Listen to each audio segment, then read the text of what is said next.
Bem, turma, nós vamos falar de Grande Sertão Veredas, né? Que ele foi lançado em 1956, terceira fase do modernismo, mas ele começou a ser gerado em 1952, quando João Guimarães Rosa fez uma viagem pelo sertão. Lembrando que esse sertão compreende o quê?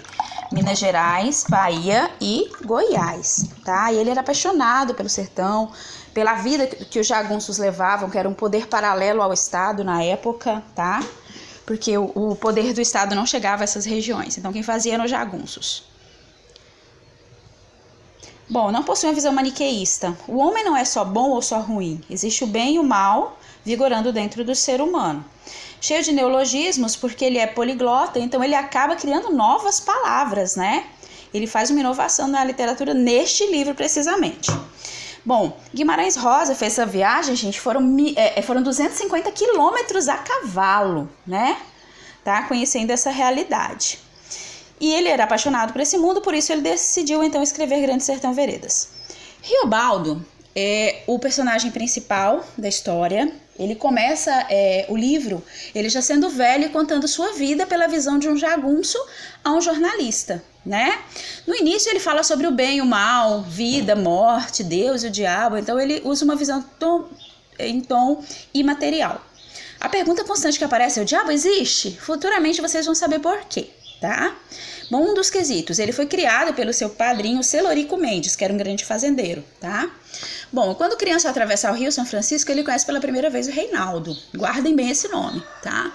Ele se encanta pelo Reinaldo, porque Riobaldo, é medroso. Já o Reinaldo é extremamente corajoso, apesar de magrinho, franzino, bonitinho, né? O Celorico faz estudar, aprender a ler e escrever, tá? E já na adolescência ele é enviado à fazenda de Zé Bebelo.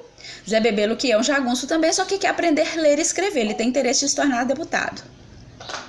Bom, os jagunços são uma lei paralela ao Estado, como eu já disse, né? E estando lá na fazenda de Zé Bebelo, ele entra em contato com os jagunços, porque os jagunços sempre vão fazer pouso lá. Às vezes ficam um fim de semana, 2, 3 dias, né?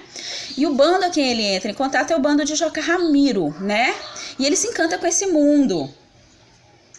Bom, Riobaldo descobre os planos de Zé Bebelo, ou seja, dele querer ser deputado, né? Aí ele decide fugir para o bando do Joca Ramiro.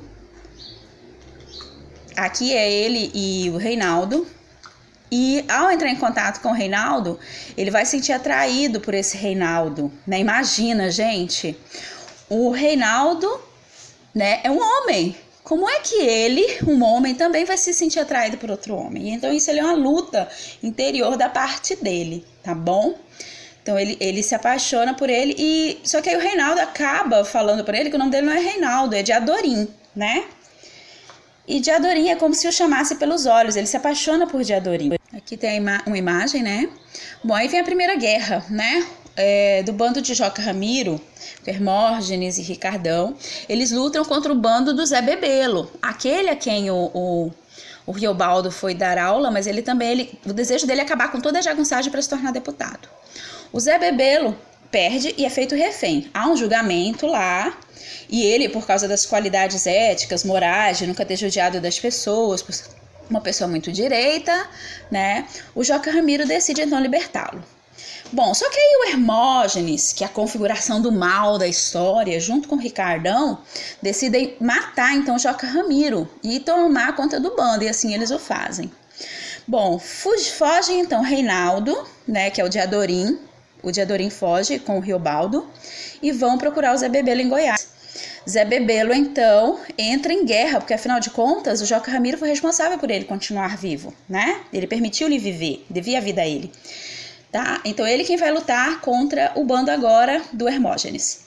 Bom, Riobaldo descobre também que Joca Ramiro era pai de Diadorim, então isso nasce a vontade dele de querer matar então o Hermógenes, né, que matou o pai de Diadorim. Resolve fazer um pacto com o diabo para criar coragem, mas o diabo não aparece, né? Por quê? Ele acaba descobrindo que o próprio Hermógenes diz que já fez esse pacto com o diabo. Ele fica na dúvida, né, para saber, será que eu fiz